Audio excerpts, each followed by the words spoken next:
வணக்கம் நண்பர்களே, நம்ம இன்னைக்கு பார்க்க போகிற டாபிக் வந்து பிஜிடிஆர்பியில் யூனிட் 1ல் எலக்ட்ரோநெகட்டிவிட்டி. ஆல்ரெடி பீரியடிசிக்கில் நான் 2 வீடியோ போட்டிருக்கேன். ஸோ இது 3ஆவது வீடியோவாக இன்னைக்கு டாபிக் வந்து ஃபுல் அண்ட் ஃபுல் எலக்ட்ரோநெகட்டிவிட்டி பற்றி தான். இன்னைக்கு வீடியோவை ஃபுல்லாக ஸ்கிப் பண்ணாமல் பாருங்கள், இது கம்ப்ளீட்டாக கவர் ஆகும். ப்ளஸ் எம்சிக்யூவும் பின்னாடி வந்து ஒவ்வொரு டாபிக் கீழவே நான் வந்து டிஸ்கஸ் பண்ணியிருக்கேன். சரி, ஓகே, பார்த்துக்கலாம். இப்போ எலக்ட்ரோநெகட்டிவிட்டினா என்ன டெஃபினேஷன் பாருங்க. இப்போ ஏன்னு ஒரு ஆட்டம் இருக்கு, பின்னு ஒரு ஆட்டம் இருக்குன்னு நமக்கு தெரியும். ஒரு கோவலன்ட் பாண்ட் ஃபார்ம் பண்ணணும்னா மியூச்சுவல் ஷேரிங்கா வந்து எலக்ட்ரான்ஸை கொடுத்தா தான் ஃபார்ம் பண்ணும். ஸோ இப்போ ஏ ஒரு ஆட்டம் ஒரு எலக்ட்ரானை கொடுக்குது, பிங்கிற ஆட்டம் வந்து ஒரு எலக்ட்ரானை கொடுக்குது. ஸோ இங்கே வந்து ஒரு பாண்ட் ஃபார்ம் ஆயிருது. இப்போ இப்படி பாண்ட் ஃபார்ம் ஆனதுக்கு அப்புறமா இந்த 2 ஆட்டம் இருக்கு இல்லையா, ஏ பின்னு, இப்போ இது மாலிகுலா ஃபார்ம் ஆயிருச்சு. அப்போ ஒரு மாலிகுல்ல இந்த மாதிரி 2 வகையான ஆட்டம்ஸ், டிஃபரெண்ட் ஆட்டம்ஸ் இருக்கும்போது அப்போ அதில் ஒரு ஆட்டத்துக்கு மட்டும் அந்த பாண்டில் இருக்கிற 2 எலக்ட்ரான் இருக்கு இல்லையா, அதில் ஒன்று வந்து பின்னு சொன்னோம், இன்னொன்று வந்து ஏவோட சொல்லியிருக்கோம். அந்த 2 எலக்ட்ரானையும், அதாவது பி வந்து என்ன செய்யுது, எலக்ட்ரானை கொடுக்குற மாதிரி கொடுக்குது, ஏவும் கொடுக்குது, ஷேர் பண்ணிடுது, பாண்டு ஃபார்ம் ஆகியாச்சு. இப்போ என்ன செய்யுதுன்னா, பி கொடுக்குற மாதிரி கொடுத்துச்சு இல்லையா, இப்போ என்ன செய்யுது, ஏவோட எலக்ட்ரானையும் சேர்த்து, அப்போ எத்தனை எலக்ட்ரான், 2 எலக்ட்ரான். அப்போ எ பேர் ஆஃப் எலக்ட்ரான் அது என்ன செய்யுது, தன்னை நோக்கி இழுக்குது. சரிங்களா, அந்த டெண்டன்சிக்கு பேர் தான் என்னதுன்னா எலக்ட்ரோ நெகட்டிவிட்டி அப்படின்னு சொல்றோம். தெளிவா புரிஞ்சுதா? சரி, அப்படி இழுக்கிறதுனால நமக்கு என்ன சார் லாபம், என்ன ஆகுதுன்னு பாத்தீங்கன்னா, அப்போ எங்கிருந்து அந்த எலக்ட்ரான் வந்து டெண்டன்சி, அந்த எலக்ட்ரானுடைய என்ன சொல்றது, டிஸ்டன்ஸ் வந்து தள்ளி தள்ளி போற மாதிரி இருக்கும். இப்போ இந்த பியோனுடைய எலக்ட்ரான் நெகட்டிவிட்டி அதிகமாக இருக்கிறதுனால இந்த எலக்ட்ரான் வந்து பார்த்தீங்கன்னா ஏவோட எலக்ட்ரான் என்ன செய்யுது, ஏவை விட்டு தள்ளி தள்ளி வர மாதிரி இருக்குது. அப்போ தூரமாக போக போக ஏ வந்து அதனுடைய எலக்ட்ரானை இழக்கிற மாதிரியே ஒரு ஃபீல் பண்ணுது. அப்போ மைனஸ் சார்ஜ் எலக்ட்ரான், அப்போ அதனுடைய ஒரு எலக்ட்ரான் லாஸ் ஆகிற மாதிரி இருந்தால் அது என்னவாயிரும், பாசிட்டிவ் சார்ஜ் மாதிரி நமக்கு தெரிய ஆரம்பிச்சிடும். கரெக்டா? அப்போ அந்த எலக்ட்ரான் வந்து பிக்கு போனதுனால அப்போ எக்ஸ்ட்ரா எலக்ட்ரான் அந்த மாதிரி இருக்குமா, அதனால பி வந்து நெகட்டிவ் சார்ஜ் தான் ஃபீல் ஆக ஆரம்பிக்கும். ஓகேவா? இதுதான் கான்செப்ட். அப்போ எலக்ட்ரோநெகட்டிவ் டெஃபினேஷன் முடிஞ்சு போச்சு. ஓகேங்களா? அடுத்து எலக்ட்ரோநெகட்டிவ் வேல்யூஸ் வந்து நம்ம எப்படி டெரைவ் பண்றாங்க அப்படின்னு பாத்தீங்கன்னா, it is obtained from electronegative affinity and ionisation energy values. அப்போ அயனைசேஷன் எனர்ஜியும் எலக்ட்ரான் அஃபினிட்டி வேல்யூஸும் தெரிஞ்சா நம்ம என்ன செய்யலாம், அதனுடைய எலக்ட்ரோநெகட்டிவ் வேல்யூவை கொண்டு வராங்க அப்படின்னு சொல்றாங்க. வேற ஒன்றும் கிடையாது. அதே மாதிரி எலக்ட்ரோநெகட்டிவிட்டிக்கு வந்து பொறுத்த வரைக்கும் அதுக்கு நம்பர் சொல்லுவோம். இப்போ 4, 2.1 சொல்லுவோம். ஆனால் அதுக்கு வந்து கிடையாது, யூனிட் கிடையாது. ஆனால் அயனைசேஷன் எனர்ஜிக்கும் எலக்ட்ரான் அஃபினிட்டிக்கு என்ன உண்டு, யூனிட் உண்டு. நான் ஆல்ரெடி சொல்லியிருக்கிறேன், ப்ரீவியஸ் வீடியோஸை பார்த்துக்கோங்க. சரிங்களா? ஓகே, அடுத்து பார்த்தீங்கன்னா பீரியாடிக் ட்ரெண்ட். நமக்கு தெரியும், லெஃப்ட் டு ரைட் போகும்போது என்ன ஆகும், டாப் டு பாட்டம் வந்து நம்மளுடைய பீரியாடிக் டேபிளில் இந்த எலக்ட்ரோநெகட்டிவிட்டிங்கிற ப்ராப்பர்ட்டி என்ன ஆகும் பார்ப்போம். அதுக்கு ஜென்ரலாக ஒரே ஒரு விஷயம், அதே தான், அட்டாமிக் சைஸ் படிச்சிங்கன்னா ஈஸியாக இருக்கும். Atomic size is inversely proportional to electronegativity. அப்போ என்ன அர்த்தம், சைஸ் கூட கூட எலக்ட்ரோநெகட்டிவிட்டி கம்மியாகும். அது மாதிரி வைஸ் வர்சா. சரிங்களா? இவ்வளவு கான்செப்ட். இப்போ பாருங்க, அப்போ லெஃப்ட் டு ரைட் போக போக நமக்கு என்ன ஆகும், நமக்கு ஆல்ரெடி தெரியும், சைஸ் என்ன ஆகும் பார்த்தீங்கன்னா குறைஞ்சிக்கிட்டே போகும். அப்போ சைஸ் குறைஞ்சதுன்னா கண்டிப்பாக என்ன ஆகும், எலக்ட்ரோநெகட்டிவிட்டி இன்க்ரீஸ் ஆகும். அதுக்கு என்ன ரீசன் உங்களுக்கு தெரியும், சைஸ் சின்னதாக இருந்ததுன்னா அந்த நியூக்ளியஸ்னுடைய அட்ராக்டிவ் ஃபோர்ஸ் அதிகமாக இருக்கும். ஸோ நான் சொன்ன மாதிரி இந்த பாண்ட் பேரில் உள்ள எலக்ட்ரான் பேர் என்ன செய்யும், தன்னை நோக்கி எடுக்கிற டெண்டன்சி அந்த ஆட்டத்துக்கு இருக்கும். ஓகேவா? அப்போ சைஸ் டிக்ரீஸ் ஆச்சுன்னா எலக்ட்ரோநெகட்டிவிட்டி இன்க்ரீஸ் ஆகும். அப்படியே ஆப்போசிட், டாப் டு பாட்டம் ஆகும்போது சைஸ் இன்க்ரீஸ் ஆகும். அதாவது ரேடியஸ், அதை தான் சொல்லிட்டு இருக்கேன். சரிங்களா? உடனே அட்டாமிக் சைஸ் சொல்றீங்க, அங்கே ரேடியஸ் சொல்லி குழம்ப கூடாது. அட்டாமிக் சைஸும் ரேடியஸ் எல்லாம் ஒன்று தான். சரிங்களா? நம்ம சம்டைம் அட்டாமிக் ரேடியை அப்படிம்பாங்க, அதுவும் ஒன்று தான். சரிங்களா? அப்போ டாப் டு பாட்டம் போகும்போது என்ன ஆகுதுன்னா, சைஸ் என்ன ஆகுதுன்னா இன்க்ரீஸ் ஆகிட்டே போகுது. ஸோ அப்போ எலக்ட்ரோநெகட்டிவ் வேல்யூ என்ன ஆகுதுன்னா டிக்ரீஸ் ஆகிட்டே போகுது. ஓகே, அடுத்து பார்த்தீங்கன்னா எலக்ட்ரோநெகட்டிவிட்டி மெஷர் பண்ணுறதுக்குன்னு நிறைய ஸ்கேல்ஸ் இருக்குது. அது ஒன்று பார்ப்போம். ஃபர்ஸ்ட் பார்த்தீங்கன்னா பாலிங் அப்படிங்கிற ஒரு சயின்டிஸ்ட் சொன்ன ஒரு ஸ்கேல் இருக்குது, பாலிங் ஸ்கேல்னு சொல்கிறோம். அதை வந்து நம்ம வந்து இந்த பாலிங் ஸ்கேல் எதை பேஸ் பண்ணதுன்னு பார்த்தீங்கன்னா பாண்ட் எனர்ஜியை பேஸ் பண்ணுது. இப்போ நாங்கள் கொடுத்துக்கிறது எல்லாமே கீ பாயிண்ட்ஸ் தான். இதை அப்படியே நீங்கள் படிச்சீங்கனாலே ஃபாலோ பண்ண உங்களுக்கு வந்து கண்டிப்பாக எக்ஸாம்ல ஈஸியாக மார்க் ஸ்கோர் பண்ணிடலாம். ஓகே, இப்போ அடுத்து பாருங்க, இந்த ஸ்கேல் ரேஞ்சு, இப்போ பாலிங்ஸ் சொன்னார் இல்லையா, அந்த ஸ்கேலு அதனுடைய ரேஞ்ச் பார்த்தீங்கன்னா வேல்யூஸ் வந்து 0.7 இருந்து 4 வரைக்கும் இருக்கும். 0.7ங்கிறது யாருடைய வேல்யூ பார்த்தீங்கன்னா சீசியம். அப்போ பீரியடிக் டேபிள்லேயே லோயஸ்ட் எலக்ட்ரோநெகட்டிவிட்டி யாருன்னா சீசியம். ஓகேங்களா?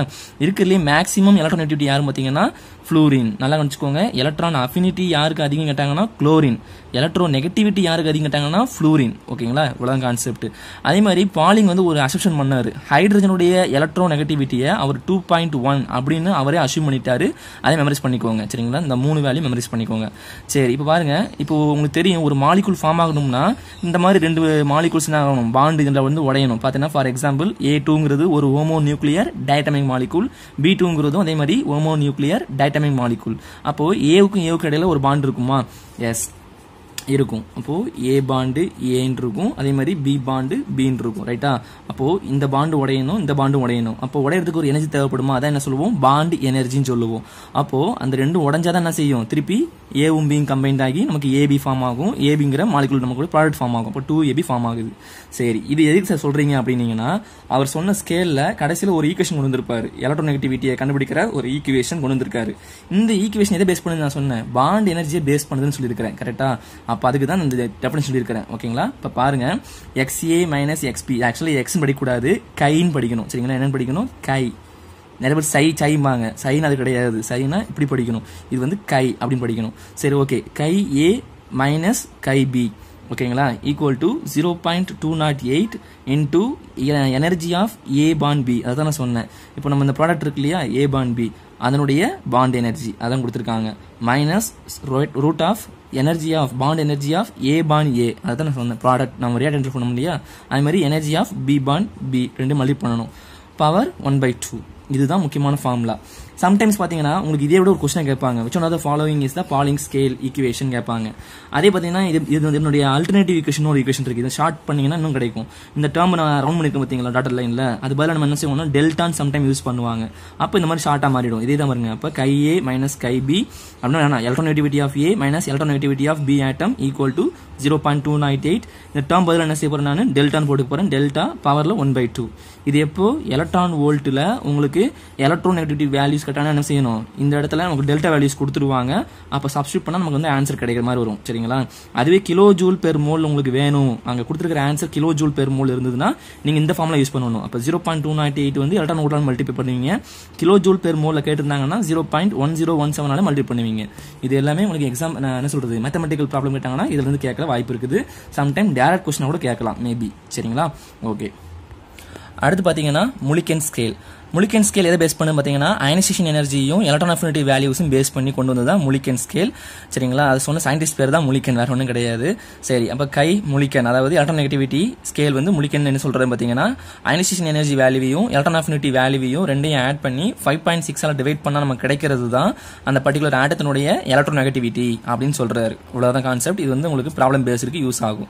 ஓகேங்களா? அடுத்து ஆல்ஃப்ரோட் அண்ட் ரோச்சோ ஸ்கேல் அப்படின்னு சொல்லுவாங்க. இது எதை பேஸ் பண்ணது, இப்போ நான் சொல்ற எல்லாமே என்னது, இதுவும் என்னது உங்களுக்கு 1 மார்க் தான். டேரக்ட் கொஸ்டினோட கேட்கலாம். சரிங்களா? அப்போ நான் சொல்ற ஒவ்வொரு பாயிண்ட்டுமே ஒவ்வொரு 1 மார்க் கொஸ்டின் தான்.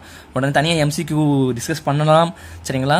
அப்படி பண்ணலனாலும் இப்போ நான் சொல்றது எல்லாமே 1 மார்க் கொஸ்டின் தான். அதுக்காக நான் டிஸ்கஸ் பண்றது தான் வரும்னு அர்த்தம் கிடையாது. ஆனால் இந்த பாயிண்ட் வந்து கண்டிப்பாக வரும், அவ்வளவுதான். ஓகே. சரி, இப்போ பாருங்க, size and effective nuclear charge. Z EFனா என்ன, எஃபெக்டிவ் நியூக்ளியர் சார்ஜ். இது தனியாக ஒரு வீடியோ போடுறேன் கண்டிப்பா, இது எப்படி கால்குலேட் பண்ணணும்னு சொல்லி. இப்போ நான் சப்போஸ் உங்களுக்கு டேரக்டா கொடுத்துருந்தாங்கன்னா சப்ஸ்டியூட் பண்ணி நமக்கு எலக்ட்ரோநெகட்டிவிட்டி கண்டுபிடிக்க முடியும். அப்போ எலக்ட்ரோநெகட்டிவிட்டிக்கு உங்களுக்கு ரேடியஸ், சைஸ்னா ரேடியஸ் தானே, பாருங்க ஃபார்முலால பாருங்க, ஆர் கொடுத்துருக்காங்க, ZEF. அப்போ எஃபெக்டிவ் நியூக்ளியர் சார்ஜ் வேல்யூவையும் ரேடியஸையும் கொடுத்து உங்களுக்கு எலக்ட்ரோநெகட்டிவிட்டி கண்டுபிடிக்க சொன்னாங்கன்னா ஆல்ஃப்ரட் ரோச்சோ ஸ்கேல் இந்த ஃபார்முலா யூஸ் பண்ணணும்னு அர்த்தம். அதுவே அயனைசேஷன் எனர்ஜி வேல்யூவையும் எலக்ட்ரான் அஃபினிட்டி வேல்யூவையும் கொடுத்து எலக்ட்ரோநெகட்டிவிட்டி கண்டுபிடிக்க சொன்னா அர்த்தம் அது வந்து முலிக்கன் ஸ்கேல்னு அர்த்தம். பாண்ட் எனர்ஜியை கொடுத்துக்கிட்டாங்கன்னா அது பாலிங் ஸ்கேலை யூஸ் பண்ணணும். புரியுதா உங்களுக்கு? அந்த கொஸ்டின்ல என்ன கொடுத்துருக்காங்கன்னு வச்சுக்கணும், அதை வச்சு நம்ம எந்த ஃபார்முலா கண்டுபிடிக்க ஆரம்பிக்கணும். ஏன்னா இதுவும் எலக்ட்ரோநெகட்டிவிட்டி தான், இதுவும் எலக்ட்ரோநெகட்டிவிட்டி தான், குழப்பக்கூடாது. சரிங்களா? அப்போ சைஸ் இல்லைன்னா ரேடியஸ் ரெண்டு வச்சுக்கோங்க, ரெண்டு ஒன்று தான். எஃபெக்டிவ் நியூக்ளியர் சார்ஜ் இந்த வேல்யூஸை கொடுத்தாங்கன்னா அது என்னது, ஆல்ஃப்ரட் ரோச்சோ. இதுக்கு ஃபார்முலா பாருங்க, electronegativity of Allred Rochow is equal to 0.744 plus 0.359 into effective nuclear charge by radius square. அதான் முக்கியமான விஷயம். இதுவும் உங்களுக்கு டேரக்ட் கொஸ்டினோட கேட்கலாம். ஸ்கொயரை எடுத்துட்டு ரூட் போட்டு ஏதாவது கொஸ்டின் கேட்கலாம், மேபி கேட்கலாம், பார்த்துக்கோங்க. ரைட். அடுத்து பார்த்தீங்கன்னா ஃபேக்டர்ஸ் அஃபெக்டிங் எலக்ட்ரோநெகட்டிவிட்டி. நமக்கு ஆல்ரெடி தெரியும் percentage of S character. S character வந்து டேரக்ட்லி ப்ரொபோஷனல் டு எலக்ட்ரோநெகட்டிவிட்டி. இப்போ நான் சொல்றது எல்லாமே ட்ரிக் மாதிரி தான். சரிங்களா? Percentage of S character directly proportional to electronegativity. அப்போ என்ன அர்த்தம், ஒரு காம்பவுண்ட் கொடுத்துட்டாங்கன்னா அதில் எஸ் கேரக்டர் இன்க்ரீஸ் ஆக எலக்ட்ரோநெகட்டிவிட்டி என்ன ஆகுது, இன்க்ரீஸ் ஆகும். எஸ் கேரக்டர் கம்மியாக எலக்ட்ரோநெகட்டிவிட்டியும் கம்மியாகும். சரிங்களா? ரைட்டு. அடுத்து எலக்ட்ரோநெகட்டிவிட்டியை பொறுத்து நம்ம என்ன சார் பண்ணலாம் அப்படின்னு பார்த்தீங்கன்னா அசிடிட்டியும் ஒரு காம்பவுண்டோட பெசிசிட்டியும் நம்ம என்ன செய்யலாம், சொல்ல முடியும். எலக்ட்ரோநெகட்டிவிட்டி அதிகமாச்சுன்னா உங்களுக்கு தெரியும், அசிடிட்டினா என்ன அர்த்தம், ஜென்ரலாகவே H+ டொனேட் பண்ற கெப்பாசிட்டி, அப்படித்தானே? அப்போ அந்த H+ அந்த ஹைட்ரஜன் பாண்டா இருக்கிற அந்த ஆட்டத்தில் என்ன செய்யணும், அந்த இடையில உள்ள பாண்டு வந்து வீக் ஆகணும். அப்போ இந்த ஹைட்ரஜன் கண்டெய்னிங்கா இருக்கிற அந்த ஆட்டம் வந்து எப்படி இருக்கணும், மோர் எலக்ட்ரோ நெகட்டிவா இருந்தா இந்த பாண்ட் என்ன செய்யும், எலக்ட்ரானை தன்னை நோக்கி இழுக்குமா, அப்ப இது H+ சீக்கிரமா வெளியே போகும். சோ அப்ப ஹைட்ரஜன் அட்டாச் ஆயிருக்கிற அந்த ஆட்டம் எலக்ட்ரோ நெகட்டிவிட்டி அதிகமா இருந்ததுன்னா அதனுடைய வெளிவர தன்மை, அந்த பாண்டு உடைஞ்சு H+ வெளிவர தன்மை அதிகமாகும். H+ சீக்கிரமா வந்துச்சுன்னா அது மோர் அசிடிக். அதான் சொல்றேன். அப்ப electro negativity is directly proportional to acidity. அப்ப அசிடிட்டி கொடுத்துச்சுன்னா அதனுடைய பேசிசிட்டி என்ன ஆகும், ரெண்டு என்ன இருக்கும், இன்வெர்ஸ்லி ப்ரொபோர்ஷனல். இதுலயே உங்களுக்கு நிறைய क्वेश्चंस கவர் ஆகும். ரைட்டா? சரி, இப்போ ஒரு எக்ஸாம் கொடுத்துருக்கேன் பாருங்க. which one of the following is more acidic nature கொடுத்திருக்காங்க. மீத்தேன், அப்புறம் ஈத்தீன், அப்புறம் ஈத்தைன் அப்படி கொடுத்திருக்காங்க. ஓகேங்களா? சரி, இப்போ நமக்கு எப்படி தெரியும், நான் சொன்ன இந்த ஒரு விஷயம் தான், percentage of S character direct proportional to electronegativity. அப்ப எஸ் கேரக்டர் கூட கூட என்ன அதிகமாகும், அசிடிட்டி கூடும். அப்படி சொல்லிக்கலாமா? கரெக்ட். அப்போ இங்க பாருங்க, மீத்தேனை பொறுத்த வரைக்கும் பாத்தீங்கன்னா sp3 ஹைபிரிடைசேஷன், அதுல எஸ்னுடைய பர்சன்டேஜ் பாத்தீங்கன்னா ஜஸ்ட் 25% தான் இருக்கும். மொத்தம் 100ன்னு வச்சுக்கோங்களேன். இங்க 3 பங்கு யார் இருக்குது, பி கேரக்டர் இருக்குது, ஒரு பங்கு தான் எஸ் கேரக்டர், அப்புறம் 25%. ஓகேங்களா? அடுத்து sp2 அப்படிங்கும்போது இன்னும் கொஞ்சம் எஸ் கேரக்டர் கொஞ்சம் கூடி இருக்குது, அப்ப 33.3%. இங்க பாத்தீங்கன்னா கார்பன், இந்த கார்பன் வச்சுக்கோங்க, இந்த கார்பனுக்கு என்ன ஹைபிரிடைசேஷன்னா sp ஹைபிரிடைசேஷன். இதுக்கு எவ்வளவு பாத்தீங்கன்னா 50-50. ஏன்னா இருக்கிறது 2 பேர் தான், அப்ப 50-50 அதான் 100 வரும். ஓகேங்களா? ரைட். இதை வச்சு கொஸ்டின் கேட்கலாம், மேபி பி கேரக்டர் எவ்வளவு கேட்கலாம். அதாவது சிம்பிள் கொஸ்டின்ஸ், அதெல்லாம் உங்களுக்கு தெரியும். சரி, இங்க இந்த sp2 sp3 கண்டுபிடிக்கிறாங்களா, இது எப்படி கண்டுபிடிக்கிறது, நான் ஆல்ரெடி ஒரு வீடியோ தனியா போட்டிருக்கேன், இருந்தா இப்ப சொல்லிடுறேன். எத்தனை சிக்மா பாண்ட்ஸ் பாருங்க. இந்த மாதிரி இருக்கும்போது 1 2 3 சிக்மா பாண்ட், இல்ல பை பாண்ட், ஆக்சுவலி டபுள் பாண்ட்னா பை பாண்ட் 1 இருக்கும். இந்த பை பாண்டை கன்சிடர் பண்ணக்கூடாது ஹைபிரிடைசேஷன் பார்க்கும்போது. ஸோ மொத்தம் 3 இருக்குதா, அப்போ 3, அப்போ எஸ்ல 1 பில 2, அப்போ முடிஞ்சு. அப்ப இது sp2 கார்பன். இங்க பாருங்க 3 பை பாண்ட் இருக்கு, அதாவது ட்ரிபிள் பாண்ட் இருந்தா அர்த்தம். அதுல வந்து 2 பை பாண்ட், 1 தான் சிக்மா பாண்ட். நம்ம என்ன செய்யணும், ஹைபிரிடைசேஷன் பார்க்கும்போது பை பாண்டை கன்சிடர் பண்ணக்கூடாது. ஸோ அப்ப இங்க ஒரு சிக்மா பாண்ட் இருக்குது, இங்க ஒரு சிக்மா பாண்ட் இருக்குது, அப்ப 2 சிக்மா பாண்ட். அப்ப நம்பர் வந்து 2 வருதா, அப்ப எஸ் தலையில 1 பி தலையில 1, அப்ப sp கேரக்டர். ஓகேங்களா? sp hybridisation. அப்ப என்னுடைய எஸ் பர்சன்டேஜ் எவ்வளவு, 50%. நான் ஆல்ரெடி என்ன சொல்லியிருந்தேன், பர்சன்டேஜ் ஆஃப் எஸ் கேரக்டர் கூட கூட எலக்ட்ரோ நெகட்டிவிட்டி கூடும். அப்போ எந்த கார்பன் வந்து இங்க இருக்கிறதுலே மோர் எலக்ட்ரோ நெகட்டிவ் கார்பன்னா, இங்க உள்ள கார்பனா, இங்க உள்ளதான் எங்களுக்கு தெரிஞ்சுக்கணும், இந்த கார்பன் தான் மோர் என்ன சொல்றது, எலக்ட்ரோ நெகட்டிவ் நேச்சர் கார்பன். எல்லாமே கார்பன் தான், ஆனா இருக்கு எலக்ட்ரானை நல்லா பிடிச்சி இருக்கிற டெண்டன்சி யாருக்குன்னா இங்க தான் அதிகமா இருக்குது. நீங்க கேட்கலாம், எஸ் கேரக்டர் கூடனா மட்டும் ஏன் சார் எலக்ட்ரோ நெகட்டிவ் கூடுது, உங்களுக்கு தெரியும், நியூக்ளியஸ்க்கு பக்கத்தில் இருக்கிற ஆர்பிட்டால் யாரு, எஸ் தான். சரிங்களா? சோ அதை பேஸ் பண்ணிக்கோங்க. அப்ப எஸ்ல இருந்து என்ன செய்யும், எலக்ட்ரான் என்ன செய்யும், நல்லா ஈஸியா இழுக்க முடியும். அவ்வளவுதான் கான்செப்ட், வேற ஒண்ணுமே கிடையாது. இப்படி கெஸ் பண்ணி வச்சுக்கோங்க. ரைட், அவ்வளவுதான் நம்மளுடைய கான்செப்ட் முடிஞ்சு போச்சு. அப்ப எஸ் கேரக்டர் கூடுது, எங்க கூடுது, சி ஆப்ஷன்ல தான் கூடுது. அப்ப அதுக்கு தான் ஆகும் எலக்ட்ரோ நெகட்டிவிட்டி கூடும். எலக்ட்ரோ நெகட்டிவிட்டி கூடுச்சுன்னா என்ன அர்த்தம், இந்த கார்பன் வந்து மோர் எலக்ட்ரோ நெகட்டிவ் கார்பன். அப்ப இந்த பாண்ட்ல உள்ள எலக்ட்ரான் பேரை தன்னை நோக்கி ஈஸியா இழுக்கும், அதனால H+ சீக்கிரமா வெளியே போகும். அதனால இதுதான் மோர் அசிடிக். சோ ஆன்சர் சி தான் கரெக்ட் ஆன்சர். அடுத்து பாத்தீங்கன்னா ஆக்சிடேஷன் நம்பரை பேஸ் பண்ணி சொல்லலாம். Oxidation number directly proportional to electro negativity. நமக்கு ஆல்ரெடி தெரியும் எலக்ட்ரோ நெகட்டிவிட்டி அசிடிட்டி எப்படி இருக்கும், டைரக்ட்லி ப்ரொபோர்ஷனல். இவ்வளவு கான்செப்ட். இப்ப பாருங்க, இந்த மாதிரி ஒரு ஆக்சோ ஆசிட்ஸ் கொடுத்தாங்கன்னு வச்சுக்கோங்களேன், ஒரே குரூப்ல உள்ள கொடுத்தாங்கன்னு வச்சுக்கோங்களேன், ரொம்ப ஈஸியா எழுதிடலாம். எப்படி, ஆக்சிடேஷன் நம்பரை ஃபர்ஸ்ட் கண்டுபிடிக்கணும் எப்பயுமே சென்ட்ரல் ஆட்டத்துக்கு. இப்போ இங்க HClO4 இருக்கா, HClO4. இப்போ குளோரின் தான் நமக்கு வந்து எல்லாமே சென்ட்ரல் ஆட்டமா இருக்குது. நமக்கு தெரியும், அது தெரியாதது என்ன செய்வீங்க, எக்ஸ்னு வச்சுக்கோங்க. ஹைட்ரஜனுக்கு எவ்வளவு, +1. ஸோ பிளஸ், இது தெரியாதனால எக்ஸ். ஒரு ஆக்சிஜனுக்கு -2. ஸோ 4 ஆக்சிஜன் இருக்கு, இப்போ -8. மேலே சார்ஜ் எதுவும் இல்லை, அதனால =0. ஸோ அப்போ எக்ஸ் -8 +1, அப்போ -7 =0. So X is +7. ஸோ இப்போ இங்கே +7. ரைட்டா? அதே மாதிரி தான் இங்க 3 ஆக்சிஜன் இருக்கு, அப்ப 3 2 6, அப்ப இங்க -6, இங்க ஒரு +1, அப்ப கண்டிப்பா இங்க +5 தான் வரும். அப்ப இங்க E2 4, இங்க 1 இருக்குது, அப்ப 4ல 1 போச்சுன்னா 3 வரும், +3 தான் வரும். சோ இங்க -2 +1, அப்ப +1. ஓகேவா? நான் என்ன சொல்லியிருக்கிறேன், ஆக்சிடேஷன் நம்பர் கூடுச்சுன்னா அந்த ஆட்டத்துக்கு எலக்ட்ரோநெகட்டிவிட்டி அதிகமாகும். எலக்ட்ரோநெகட்டிவிட்டி அதிகமாச்சுன்னா அந்த பாண்ட்ல உள்ள எலக்ட்ரான் பேரை இழுக்கிற டெண்டன்சியும் அதிகமா இருக்கும். அதனால H+ சீக்கிரமா வெளியே போகும். கரெக்டா? அப்படி பார்க்கும்போது இங்க இருக்கிறதுல யார் மோர் எலக்ட்ரோநெகட்டிவ், யார் ரொம்ப ஹை ஆக்சிடேஷன் நம்பர் யாருன்னா இங்க HClO4 தான். ஓகேங்களா? சோ இந்த அசிடிட்டி ஆர்டர் பாத்தீங்கன்னா நம்ம வழக்கம் போல இப்படி எழுத வேண்டியதுதான். இப்படி ஆர்டர் தானே இப்படி எழுதிடலாம் ஈஸியா, இன்க்ரீசிங் ஆர்டர்ல. ஓகேங்களா?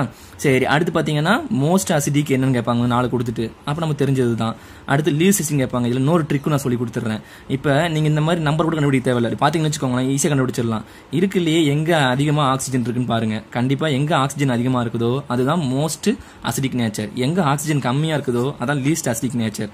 ஓகேவா. நம்பர் ஆஃப் ஆக்சிஜன் கூட தான் நமக்கு வந்து எலக்ட்ரோநெகட்டிவிட்டி என்ன சொல்றது ஆக்சிஜன் நம்பர் கூடும், அதை பேஸ் பண்ணி சொல்றேன். ஓகேங்களா, ஒரு ட்ரிக் மாதிரி வச்சுக்கோங்க.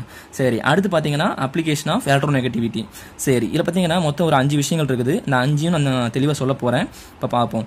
Types of bond. ஃபர்ஸ்ட் வந்து அதாவது நமக்கு எடுத்துக்கிற காம்பவுண்ட்ல உள்ளது வந்து அயானிக் பாண்டா இல்ல கோவலண்ட் பாண்டா, எது வந்து ரொம்ப அதனுடைய நேச்சர் என்ன அப்படிங்கறத கண்டுபிடிக்க போறோம். அடுத்து எதை யூஸ் பண்ணி எல்லாமே அந்த எலக்ட்ரோநெகட்டிவிட்டி வேல்யூஸை வச்சு கண்டுபிடிக்க போறோம். இவ்வளவு விஷயம் கண்டுபிடிக்கலாம். நம்ம எலக்ட்ரோநெகட்டிவிட்டி படிக்கிறதுனால நமக்கு இவ்வளவு அப்ளிகேஷன்ஸ் இருக்குது, ரைட்டா. அடுத்து ரெண்டாவது பாயிண்ட் பாத்தீங்கன்னா to predict the acidic or basic nature of hydroxyl compound. நமக்கு பொதுவாக என்ன தெரியும், H+ கொடுத்தா ஆசிட், OH- இருந்தா அது வந்து பேஸ்னு சொல்லிட்டு இருப்போம். அப்போ இந்த மாதிரி ஹைட்ராக்சில் குரூப் OH குரூப் இருக்கிற காம்பவுண்ட்ல அசிடிக் காம்பவுண்ட்ஸும் இருக்குது அப்படிங்கிறது எப்படி தீர்மானிக்கிறது, அது பேஸ் மட்டும் சொல்ல முடியாது, சரிங்களா. அது மாதிரி சொல்றது எப்படி ஆசிடா பேஸானு ப்ரிடிக்ட் பண்றதுக்கும் நம்ம எலக்ட்ரோநெகட்டிவிட்டி வந்து ஒரு அப்ளிகேஷனா சொல்றது ஒரு டூலா யூஸ் பண்ணி கண்டுபிடிக்கலாம்ன்றாங்க. அடுத்து பாத்தீங்கன்னா பாண்ட் ஆங்கிள் டிட்டர்மினேஷன், அதாவது சொல்லுவாங்கல்ல increasing order of bond angle எழுதுங்க, decreasing order of bond angle எழுதுங்க அப்படின்னு கொடுப்பாங்க இல்லையா. ஸோ அந்த மாதிரியான கொஸ்டின்ஸ் எப்படி சால்வ் பண்றதுன்னு சொல்ல போறேன். அடுத்து to calculate the bond length, electronegativity வேல்யூஸை வச்சு எப்படி பாண்ட் லென்த் சொல்ல முடியும் அப்படிங்கறது பார்க்க போறோம். அடுத்து லாஸ்ட் ஒன் பாத்தீங்கன்னா to find the percentage of ionic character in polar covalent bond, அதையும் பார்க்க போறோம், சரிங்களா. அதாவது ஒரு ஆல்ரெடி ஒரு என்ன சொல்றது ஒரு போலார் கோவலண்ட் பாண்ட் இருக்குது. போலார் கோவலண்ட் அப்படின்னு அர்த்தம் அதுல வந்து பிளஸ் மைனஸ் பிரிவு நேச்சரும் இருக்குது, அதே மாதிரி கோவலண்ட் நேச்சரும் இருக்குன்னு சொல்றாங்க. அப்ப அதுல அது எந்த அளவுக்கு பிளஸ் மைனஸா பிரியும், அதான் அயானிக் நேச்சர். ஓகேங்களா, அதனுடைய பெர்சன்டேஜ் எவ்வளவுங்கிறத கண்டுபிடிக்கிறதும் நம்ம பார்க்க போறோம், சரிங்களா. ஓகே, இப்போ 1 by 1 பார்க்கலாம். ஃபர்ஸ்ட் பார்க்க போறது டைப்ஸ் ஆஃப் பாண்ட் பார்க்க போறோம். இப்போ AB இப்படி ஒரு பாண்ட் ஒரு மாலிகுல் இருக்குன்னு வச்சுக்கோங்க, சரிங்களா. இப்போ ஏனுடைய ஒரு எலக்ட்ரோநெகட்டிவிட்டி இருக்கும், B-னுடைய வேல்யூ வந்து அதோட தனியாக ஒரு எலக்ட்ரோநெகட்டிவ் வேல்யூ இருக்கும், சரிங்களா. ரெண்டும் வேற வேற ஆட்டம்ஸ். சரி, ஓகே. இப்போ பாருங்க, இப்போ நம்ம என்ன செய்ய போறோம்னா இந்த ரெண்டு ஆட்டத்தினுடைய எலக்ட்ரோநெகட்டிவிட்டி டிஃபரன்ஸ் பார்க்க போறோம். டிஃபரன்ஸ் அர்த்தம் டிஃபரன்ஸா மைனஸ் பண்ண போறீங்க. ஒரு டவுட் வரும், மைனஸ் பண்ண எப்படி சார் பண்றது, ஃபர்ஸ்ட் ஆட்டத்தை முதல்ல போடணுமா, செகண்ட் ஆட்டத்தை ரெண்டாவது போடணுமா, அப்படிலாம் கிடையாது. உங்களுக்கு கொடுக்குற ரெண்டு ஆட்டத்துக்கும் ஒரு வேல்யூஸ் கொடுத்துருப்பாங்க. அந்த கொடுத்துருக்கிற வேல்யூஸ்ல எந்த வேல்யூ அதிகமான வேல்யூவோ அதை ஃபர்ஸ்ட் போட்டுறணும், எது கம்மியான வேல்யூவோ அதை செகண்ட் போட்டுறணும். ஓகேங்களா. ஸோ இதான் ஃபார்முலா. அது போட்டுக்க பாருங்க. இப்போ difference between electronegativity of these components. ஓகேங்களா. அப்போ high value minus low value, அவ்வளவுதான். ஏபிலாம் போட தேவையில்லை. அப்படி நீங்க மைனஸ் பண்ணும்போது பாத்தீங்கன்னா உங்களுக்கு நீங்க எடுக்கிற ரெண்டு ஆட்டத்தினுடைய வேல்யூஸும் ஒரே மாதிரி இருந்ததுன்னா கண்டிப்பா அது என்னவா இருக்கும், homo nuclear dynamic molecule. For example hydrogen. அப்ப இதுக்கு 2.1 இதுக்கும் 2.1 தானே, அப்படின்னா ஆன்சர் வந்து 0 வரும். புரியுதா. அப்படி இருந்ததுன்னா அந்த ரெண்டு ஆட்டத்துக்கு நடுவில் இருக்கிற அந்த பாண்ட் வந்து என்ன நேச்சர்னா 100% கோவலண்ட் நேச்சர். ஓகேங்களா. ஓகே, அப்ப வச்சுக்கோங்க, அந்த ரெண்டு ஆட்டத்தினுடைய எலக்ட்ரோநெகட்டிவிட்டி வேல்யூம் சேமா இருந்ததுன்னா அந்த இடையில உள்ள பாண்ட் வந்து 100% கோவலண்ட் நேச்சர். அதுல வந்து அயானிக் நேச்சரே கிடையவே கிடையாதுன்னு அர்த்தம். அடுத்து அந்த வேல்யூ நீங்க மைனஸ் பண்ணி கிடைக்கிற உங்களுக்கு வேல்யூ வந்து 1.7க்கு ஈக்குவலா இருந்ததுன்னா நல்லா கவனிச்சுக்கணும், சரிங்களா. டிஃபரன்ஸ் பண்ணி உங்களுக்கு கிடைக்கிற வேல்யூ 1.7க்கு ஈக்குவலா இருந்ததுன்னா அது என்னது 50% கோவலண்ட், அது 50% அயானிக், அதாவது 50-50 பிஸ்கட் மாதிரி ஞாபகம் வச்சுக்கோங்க. ஓகேவா. அடுத்து அந்த டெல்டா கை, அதாவது எலக்ட்ரோநெகட்டிவிட்டி டிஃபரன்ஸ் வேல்யூ வந்து லெஸ் தென் 1.7 இருந்ததுன்னா கோவலண்ட் நேச்சர் தான் அதிகமா இருக்கும், அதான் பிரிடாமினன்ட்லி கோவலண்ட் நேச்சர். அதுவே கிரேட்டர் தென் 1.7 இருந்ததுன்னா அது என்ன இருக்கும், பிரிடாமினன்ட்லி அயானிக் நேச்சரா இருக்கும்னு சொல்றாங்க, வேற ஒன்றும் கிடையாது. ஓகேங்களா. சரி, அடுத்து பார்க்க பார்த்தீங்கன்னா acidic basic nature of the hydroxyl compound, வேற ஒன்றும் கிடையாது. இது ரொம்ப ரொம்ப ஈஸி. இப்போ நான் ஒரு எக்ஸாம்பிள் வச்சு சொல்லி கொடுத்துறேன், உங்களுக்கு ஈஸியா புரியும். இது MCQ தான் ஆக்சுவலா, இதை நான் உங்களுக்கு எக்ஸாம்பிள் மாத்தி கொடுத்துருக்கேன்.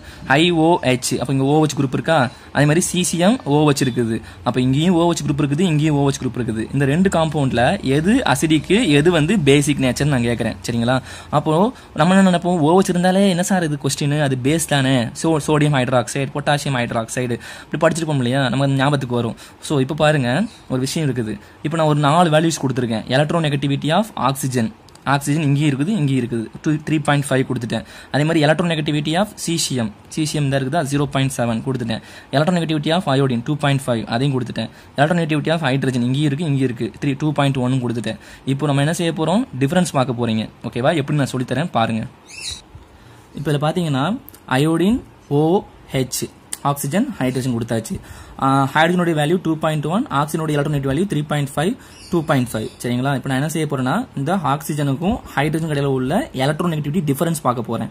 அப்போ ஆக்சிஜன் மைனஸ் ஹைட்ரஜன் ஏன் இப்படி போட்டிருக்கேன், ஏன்னா high value oxygen low value hydrogen, சரிங்களா. எவ்வளவு கிடைக்குது 1.4 டிஃபரன்ஸ், அதை நான் இங்க எழுதிட்டேன்.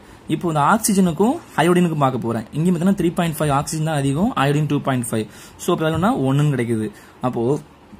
அப்போ ஆக்சிஜனுக்கும் ஹைட்ரஜனுக்கும் இடையில உள்ள டிஃபரன்ஸ் 1.4, ஆக்சிஜனுக்கும் அயோடினுக்கும் உள்ள டிஃபரன்ஸ் வந்து 1. ரைட்டா? இன்னொன்று ஞாபகம் வச்சுக்கோங்க, எந்த பக்கம் அந்த வேல்யூ எலக்ட்ரோநெகட்டிவிட்டி டிஃபரன்ஸ் வேல்யூ அதிகமா இருக்குதோ அந்த பக்கம் தான் என்ன ஆகும். நான் சொன்னா அவருக்கா மோர் எலக்ட்ரோநெகட்டிவ் நேச்சர் உள்ள ஆட்டம் வந்து அந்த ஷேரிங்ல உள்ள எலக்ட்ரானை தன்னை நோக்கி இழுக்குன்னு சொன்னோம்ல, அந்த டெண்டன்சி அங்கதான் அதிகமா இருக்கும். ஸோ அப்போ இந்த இடத்துல நமக்கு என்ன டவுட் வரும்னா, இப்போ நீங்க பாண்டை இங்க உடைச்சிங்கன்னா ஓ வச்சா உடையும், அப்போ ஓ வச்சு மைனஸ் பேஸ்ன்னு சொல்லுவோம். இந்த பக்கம் உடைச்சிங்கன்னா H+ உடையும், அசிட் நேச்சர். ஓகேங்களா? ஸோ இப்போ எந்த பக்கம் பாண்டு உடையன்றது யார் தீர்மானிக்கிறதுனா, இந்த டிஃபரன்ஸ் எங்க அதிகமா இருக்குதோ அங்கதான் உடையும். ஸோ அப்படி பார்க்கும்போது அப்போ இங்க எங்க உடையும் பாத்தீங்கன்னா ஆக்சிஜன் ஹைட்ரஜன் இடையில தான் டிஃபரன்ஸ் எப்படி இருக்குன்னா 1.4 இருக்குது. ஸோ அப்போ இங்க தான் அதிகமா இருக்குது. அப்போ இங்க தான் என்ன செய்ய போது, நம்மளுடைய பாண்டு வந்து பிரேக் ஆகும். அப்போ இந்த எலக்ட்ரான் பேர் தான் இங்க ஷிஃப்ட் ஆகும். That means this bond is more polar nature. அப்ப H+ தான் வெளியே போகும் அப்படின்னு தீர்மானிச்சிடலாம். புரியுதா உங்களுக்கு? அப்ப இந்த பக்கம் தான் மோர் போலார் நேச்சர் தீர்மானிச்சதுனால பாண்ட் இங்க உடையுது. அப்போ H+ தான் வெளியே போகுது. அப்போ IOH அந்த காம்பவுண்ட் வந்து அசிடிக்கா பேசிக்கான்னு பாத்தீங்கன்னா ஆசிட் நேச்சர் போட்டுக்க பாருங்க. Electronegative difference of oxygen and hydrogen is greater than the oxygen and iodine difference. ஓகேவா? so but this bond is more polar nature. அப்ப பாண்ட் இங்க தான் உடையும். அப்ப இந்த மாதிரி தான் உடையும். IOH வந்து H+ தான் உடையும். அப்ப H+ கொடுக்கறதுனால அது என்ன நேச்சர்? Acidic nature. நம்ம क्वेश्चंसல இப்படி கொடுத்திருப்பாங்க. சம்டைம்ஸ் வந்து I அப்படின்னு போட்டு I+ போட்டு கூட என்ன செய்வாங்க, OH- இப்பெல்லாம் கூட கொடுத்துருக்கலாம். மேபி நம்ம உடனே பேசிக்லாம் சொல்லக்கூடாது. சரியா? அப்ப நம்ம என்ன செய்யணும், இந்த மாதிரி வேல்யூஸ் சப்ஸ்டிட்யூட் பண்ணி பார்த்து கண்டுபிடிச்சிக்கலாம். ஓகேங்களா? அடுத்து பாருங்க, CCmOH கொடுத்துருக்காங்க. ஆக்சிஜன் ஹைட்ரஜன் நமக்கு தெரியும் 2.1 ஹைட்ரஜனுக்கு, 3.5 ஆக்சிஜனுக்கு, CCத்துக்கு 0.7. ஓகேவா? அப்ப 2.8 இங்க டிஃபரன்ஸ் பாத்தீங்கன்னா, இதனோட டிஃபரன்ஸ் பாத்தீங்கன்னா 1.4. அப்ப நமக்கு தெரிஞ்சிடும் அப்ப எது மோர் போலார், எந்த பக்கம் பாண்டு பிரேக் ஆகும். இது 1.4, இது 2.8. அப்ப இந்த பாண்டு தான் என்னது, அதாவது CCத்துக்கும் ஆக்சிஜன் நடுவுல உள்ள பாண்டு தான் மோர் போலார். அப்ப இந்த பாண்டு தான் உடையும். அப்போ OH மைனஸா தான் வெளியே போகும். ரைட்டா? சோ அப்போ OH மைனஸ் போச்சுன்னா அர்த்தம் வந்து பேசிக் நேச்சர். இவ்வளவுதான் கான்செப்ட். ஓகேவா? அடுத்து பாத்தீங்கன்னா bond angle determination. Bond angle டிட்டர்மினேஷன்னா இதுவும் ஒரு சூப்பர் ட்ரிக். சரிங்களா? உங்களுக்கு கொடுத்துக்கிற காம்பவுண்டினுடைய சென்ட்ரல் ஆட்டத்தினுடைய எலக்ட்ரோநெகட்டிவிட்டியை பாக்குறீங்க. ஓகேங்களா? அந்த சப்போஸ் உங்களுக்கு கொடுத்துருக்க எல்லா காம்பவுண்டும் சென்ட்ரல் ஆட்டம் ஃபுல்லா சேமா இருந்ததுன்னா அதை மட்டும் பாக்குறீங்க. சென்ட்ரல் ஆட்டத்தினுடைய எலக்ட்ரோநெகட்டிவிட்டி சேமா இருந்துச்சுன்னு வச்சுக்கோங்களேன். இப்ப பாருங்க, எலக்ட்ரோநெகட்டிவிட்டி டைரக்ட்லி ப்ரொபோஷனல் டு என்னது, பாண்ட் ஆங்கிள். அப்போ அதனுடைய எலக்ட்ரோநெகட்டிவிட்டி இன்க்ரீஸ் ஆக என்னுடைய பாண்ட் ஆங்கிள் என்ன ஆகுது, இன்க்ரீஸ் ஆகிட்டே போகுது அப்படின்னு சொல்றாங்க. அதே மாதிரி அந்த சென்ட்ரல் ஆட்டம் வந்து ஒரே மாதிரி தான் சார் இருக்குது, ஆனா கூட இருக்கிற அட்டாச் இருக்கிற ஆட்டம் வந்து வேற வேற மாதிரி இருக்குது அப்படின்னா, அப்போ பாண்ட் ஆங்கிள் எப்படி கால்குலேட் பண்ணணும் அப்படின்னு பாத்தீங்கன்னா, அந்த கூட அட்டாச் ஆயிருக்கு இல்லையா, அந்த ஆட்டத்தினுடைய எலக்ட்ரோநெகட்டிவிட்டி ஆட்டத்தை பாருங்க. யாருக்கு எலக்ட்ரோநெகட்டிவிட்டி இருக்குலயே அதிகமா இருக்குதோ அவங்களுக்கு பாண்ட் ஆங்கிள் இருக்குலயே கம்மியா இருக்கும். இப்போ நான் சொன்னதை அப்படியே क्वेश्चनல அப்ளை பண்ணி பார்க்கலாமா? which one of the following have highest bond angle? ஓகேவா? SbF3, AsF3, PF3, NF3. அதாவது nitrogen trifluoride, phosphorus trifluoride, arsenic trifluoride, antimony trifluoride. ஓகேவா? சரி, இப்போ பாத்தீங்கன்னா நமக்கு தெரியும் நைட்ரஜன், பாஸ்பரஸ், ஆர்செனிக், ஆன்டிமனி. அப்போ என்னது, எல்லாமே என்னது, group 15th element. Top to bottom போகும்போது அப்ப டாப் டு பாட்டம் போக போக என்ன ஆகும், நமக்கு பீரியாடிக் ட்ரெண்ட் ஞாபகத்துக்கு வரணும். சரிங்களா? அப்ப எல்லாமே ஒண்ணுக்கு ஒண்ணு இன்டர்லிங்க் பண்ணணும். புரியுதா உங்களுக்கு? அப்ப எலக்ட்ரோநெகட்டிவிட்டி டாப் டு பாட்டம் போகும்போது என்ன ஆகும், குறைஞ்சிக்கிட்டே போகும். இப்போ இருக்கிறதுலே மேக்ஸிமம் ஏன் இப்படி சொல்றேன் பாத்தீங்கன்னா, இங்க கூட பாருங்க, எல்லாமே பாருங்க, எல்லாமே ஃப்ளூரின். அப்ப சைடுல அட்டாச் ஆயிருக்கிற ஆட்டம் எல்லாமே எப்படி இருக்குது, சேமா இருக்குது. அப்ப நீங்க யாரை பார்க்கணும், அப்ப இங்க ஃபர்ஸ்ட் பாயிண்ட் அப்ளை பண்ணணும்னு அர்த்தம். சென்ட்ரல் ஆட்டத்தினுடைய எலக்ட்ரோநெகட்டிவிட்டி பார்க்கணும். அப்ப இருக்கிறதுலே பாத்தீங்கன்னா நைட்ரஜன் தான் மோர் எலக்ட்ரோநெகட்டிவ் நேச்சர். அப்போ எலக்ட்ரோநெகட்டிவிட்டி அதிகமாச்சுன்னா பாண்ட் ஆங்கிள் அதிகமாகும். கரெக்டா? அப்ப இதுக்கு தான் பாண்ட் ஆங்கிள் அதிகம். சோ ஆன்சர் வந்து டி. அவ்வளவுதான் கான்செப்ட். வேற ரொம்பலாம் குழப்பவே வேண்டாம். இப்போ இதே क्वेश्चन ஆப்ஷன் வந்து வேற பாருங்க. எதுக்கு வந்து ஹையஸ்ட் பாண்ட் ஆங்கிள் கேட்டிருக்கேன், PCl3, PbR3, அதாவது phosphorus trichloride, phosphorus tribromide, phosphorus triiodide, none of the above. ஓகேவா? இப்போ பாத்தீங்கன்னா பாஸ்பரஸ் சென்ட்ரல் ஆட்டம் சேம், ஆனா கூட அட்டாச் இருக்கிற குரூப் ஆட்டம்ஸ் வந்து வேற. அப்ப நம்ம என்ன செய்யணும், அதனுடைய எலக்ட்ரோநெகட்டிவிட்டி ஆர்டர் பாருங்க. உங்களுக்கு தெரியும். அப்ப குளோரின், புரோமின், அயோடின் பார்க்கும்போது குளோரின் தான் மோர் எலக்ட்ரோநெகட்டிவிட்டி. ஆனா அட்டாச் ஆயிருக்கிற ஆட்டத்தினுடைய எலக்ட்ரோநெகட்டிவிட்டி பார்க்கும்போது யாருக்கு எலக்ட்ரோநெகட்டிவிட்டி அதிகமோ அவங்களுக்கு பாண்ட் ஆங்கிள் கம்மி. சோ அப்படி பார்க்கும்போது இருக்கிறதுலயே எலக்ட்ரோநெகட்டிவிட்டி யாருக்கு கம்மியோ அவங்களுக்கு தான் bond angle. Because question is highest bond angle. So answer is C option. Okay. இப்போ நான் சொல்ல போகிற 4th பாயிண்ட் 5th பாயிண்ட் பார்த்தீங்கன்னா ஜஸ்ட் மெமரைஸ் பேசிஸ் தான். இந்த ஃபார்முலாஸை நீங்கள் மெமரைஸ் பண்ணீங்கன்னா இதை அப்படியே அப்ளை பண்ணிவிட்டு எனக்கு கமெண்ட் பாக்ஸில் கமெண்ட் பண்ணுங்கள், சரிங்களா? Calculate the bond length. இதுக்கு என்ன சொல்லுவாங்கன்னா, இந்த பாண்ட் லென்த்தை வந்து எலக்ட்ரோநெகட்டிவிட்டி வேல்யூஸை மட்டும் வச்சு நம்ம எப்படி பாண்ட் லென்த்தை கால்குலேட் பண்ணுவாங்க அப்படின்னு கேட்டாங்கன்னா என்ன ஈக்குவேஷன் யூஸ் பண்ணுவாங்கன்னா ஷூமேக்கர் ஸ்டீவன்சன் ஈக்குவேஷன். இதுவே ஒரு கொஸ்டினாக கேட்பாங்க, டேரக்ட் கொஸ்டினா. இதுவும் மேபி கொஸ்டினாக கேட்க வாய்ப்புகள் இருக்குது. ஃபார்முலா மெமரைஸ் பண்ணிக்கோங்க. இப்போ உடனே தெரியணும் அந்த 2 ஆட்டத்தினுடைய ரேடியஸும் 2 ஆட்டத்தினுடைய எலக்ட்ரோநெகட்டிவ் வேல்யூ தெரியணும், அவ்வளவுதான், சரிங்களா? இதை நான் என்ன செய்வேன்னா படிக்கும்போது இதை வந்து ஹோல் நம்பரை மாத்திடுவேன். 9 × 10⁻⁴ அப்படி மாத்திடுவேன். அப்படின்னா என்ன ஆகும், ஈஸியாக உங்களுக்கு பெருக்கிறதுக்கு ஈஸியாக இருக்கும், ஓகேங்களா? வேல்யூஸ் கொடுத்துருக்கேன் பாருங்க. அந்த ஏன்ற ஆட்டத்தினுடைய ரேடியஸ் வந்து 0.75 ஆம்ஸ்ட்ராங், ரேடியஸ் ஆஃப் பிக்கு வந்து 0.77 ஆம்ஸ்ட்ராங். அப்போ எலக்ட்ரோநெகட்டிவிட்டி ஆஃப் ஏ வந்து 3, எலக்ட்ரோநெகட்டிவிட்டி ஆஃப் பி ஆட்டம் வந்து 2.5. அப்படின்னா அதனுடைய டிஸ்டன்ஸ் என்ன? ஜஸ்ட் இல்லை அந்த ஃபார்முலா அப்ளை பண்ணி இந்த 4 ஆப்ஷனில் எதுன்னு கமெண்ட் பாக்ஸில் கமெண்ட் பண்ணுங்க. அதே மாதிரி பார்த்தீங்கன்னா to find the percentage of ionic character in a polar covalent bond. அப்போ ஆல்ரெடி இருக்கிற ஒரு போலார் கோவலன்ட் பாண்ட்ல எவ்வளவு பர்சன்டேஜ் அயானிக் கேரக்டர் இருக்குது அப்படின்னு கண்டுபிடிக்கிறதுக்கான ஈக்குவேஷன் பார்த்தீங்கன்னா ஹானி-ஸ்மித் ஈக்குவேஷன் சொல்லுவோம், ஓகேங்களா? அந்த ஃபார்முலா இதுதான். 16 × electronegativity of A minus electronegativity of B plus 3.5 into electronegativity of A minus electronegativity of B whole square. இங்க ஸ்கொயர் வராது, இங்க ஸ்கொயர் வரும். ஞாபகம் வச்சுக்கோங்க. இங்க கொடுக்கறது என்னது? பர்சன்டேஜ். நீங்க தனியாலாம் இன்ட் அண்டர்லாம் போட தேவையில்லை, அவங்க கொடுத்துருக்கிறது பர்சன்டேஜில் தான். அதுக்கு ஒரு சம் கொடுத்துருக்கேன். the value of electronegativity of A and B are 1.1 and 4. அப்போ ஏனுடைய வேல்யூ 1.4, பியோட வேல்யூ 4. நான் அதில் ஒரு ட்ரிக் சொல்லியிருக்கேன், ஞாபகம் இருக்கா? Highest value minus lowest value. இது தூக்கிட்டு போய் 1.2 போட்டுறாதீங்க, 4 போட்டுறாதீங்க, சரிங்களா? உங்களுக்கு வேல்யூ வந்து மைனஸில் வரும்.